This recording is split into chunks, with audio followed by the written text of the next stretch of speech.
இரவும் அல்லாத பகலும் அல்லாத பொழுதுகள் உன்னோடு கழியுமா? தொடவும் கூடாத படவும் கூடாத இடைவெளி அப்போது குறையுமா?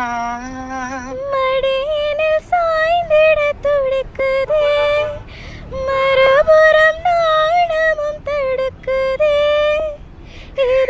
இதுவரை யாரிடமும் சொல்லாத கதை. கண்கள் இரண்டால் உன் கண்கள் இரண்டால் என்னை கட்டி இழுத்தாய் இழுத்தாய் போதாதென. சின்ன சிரிப்பில் ஒரு கள்ளச்சிரிப்பில் என்னை தள்ளிவிட்டு மூடி மறைத்தாய்.